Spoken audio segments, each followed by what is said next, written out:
안녕하십니까. 미디어 비평의 손석희입니다. 정치인을 선출하는 것은 국민이지만은 그 정치인을 키우는 것은 언론인이라는 말이 있습니다. 이 때문에 정치인은 언론을 이용하고 또 때에 따라서는 언론도 정치인을 이용을 합니다. 그렇다면 이러한 상관관계가 무너질 때 한국의 언론에서는 어떤 현상이 일어날까요? 오늘 뉴스 초점에서는 이 두 가지 경우, 즉 서로를 이용한 경우와 서로를 배척한 경우에 대해서 두 사람의 정치인을 예로 들어서 살펴보겠습니다. 이것은 어쩌면 한국적인 언론 상황을 나타내주는 최근의 대표적인 사례일지도 모르겠습니다. 지난 3월 29일자 각 신문에는 아주 흥미로운 사진이 실렸습니다. 그 전날 국회 보건복지위에 속해 있는 한나라당의 심재철 의원은 신문 보도 내용을 인용하면서 복지부 장관에게 질의를 했고, 각 신문들은 이런 사진을 실었던 것이죠. 심의원이 들고 있는 신문이 사진마다 다 다르고 또 각 신문은 제각각 심의원이 자신들의 신문을 인용한 것처럼 보도를 했습니다. 어떻게 된 걸까요? 사실인즉 심재철 의원은 각각 6개 신문을 들여보이면서 장관에게 질문하는 장면을 연출했고, 각 신문사의 기자는 자사의 신문을 들 때마다 플래시를 터뜨려서 이튿날 기사화한 것입니다. 이 사건은 정치인과 언론의 관계를 단적으로 보여준 한편의 코미디 같은 사건이었습니다. 유권자들에게 자신의 존재를 알려야 하는 정치인들로서는 어떻게든 언론의 관심을 끌기 위해서 애쓸 수밖에 없습니다. 그래서 심지어는 자신을 비판하는 기사라도 좋으니까 그저 신문에 이름 석자가 나오기만 하면 좋아한다는 말도 있습니다. 그래서일까요? 언론이 특정 정치인을 공격하고 싶을 때는 강도 높은 비판 기사를 계속 쓰는 것보다 아예 기사 대상에서 제외시키는 것이 훨씬 효과적일 수 있다는 얘기가 나옵니다. 언론에서 다뤄주지 않는 정치인, 결국 별 영향력이 없는 정치인이 되는 거 아니겠습니까? 최근에 민주당 노무현 상임고문과 일부 언론과의 사이에서 바로 이와 같은 논란이 일고 있습니다. 지난 5월 22일에 민주당의 노무현 상임고문은 정부와 노동자 사이의 중재를 위해서 대우차 부평 공장을 찾았습니다. 민주당 노무현 상임고문은 오늘 대우차 부평 공장에서 강연을 마친 노고문은 노조 사무실을 방문해 노조도 큰 틀에서 구조조정의 불가피성을 인정해야 한다고 말하던 도중 흥분한 노조원들로부터 계란 세례를 받았습니다. 흔히 있을 수 있는 일이죠. 노동자들이야 자기들도 감정이 그렇게 격해질 수 있는 거 아니겠습니까? 여러 신문도 노고문이 대우차 사태의 중재자로 나선 것과 또 계란 세례를 받은 사실에 대해서 보도를 했습니다.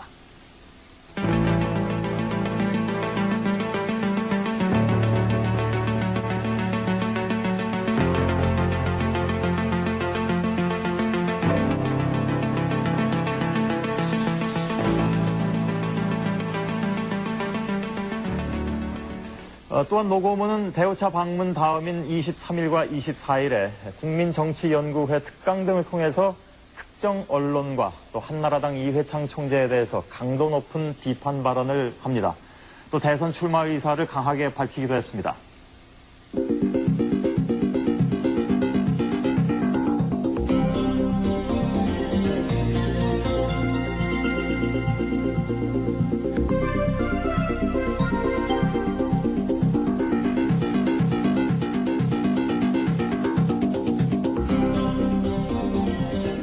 자, 그런데 이처럼 며칠 사이에 노고문의 일련의 행보에 대한 기사가 각 언론에 보도되고 있는데 반해서 유독 조선일보와 동아일보만 일체 관련 기사를 다루지 않았습니다.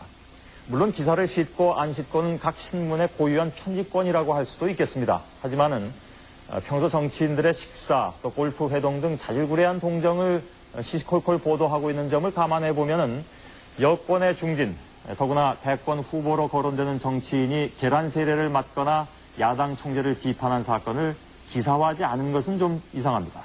이에 대해서 한겨레 신문은 이런 분석 기사를 싣고 있습니다. 대통령 후보로 거론되는 정치인 중 유일하게 언론 권력을 비판하고 있는 노무현 민주당 상임고문의 최근 행보에 대해 일부 신문이 관련 기사를 전혀 싣지 않아 또 다른 형태의 노무현 죽이기 아니냐는 말들이 나오고 있다. 물론 이런 의혹에 대해서 해당 신문은 부인하고 있다고 전합니다. 이에 대해 조선일보 쪽은 노고문의 발언이 다른 기사에 비해 비중이 낮다고 판단해 싣지 않았다고 밝혔으며 동아일보도 초판에 관련 기사를 실었으나 후속판에서 빠졌다고만 밝혔다. 하지만 이렇게 두 신문이 의도적으로 외면했다는 의혹은 노고문이 장관으로 재직 중이던 올해 초에 이른바 언론과의 전쟁 발언 당시를 돌이켜보면 상당히 설득력을 가집니다. 노무현 해양수산부 장관이 언론사는 당연히 세무조사를 받아야 한다고 치고 나왔습니다. 그러면서 노 장관은 세무조사에 반대하는 언론과 싸울 수 있는 정치인이 필요하다고 말했습니다.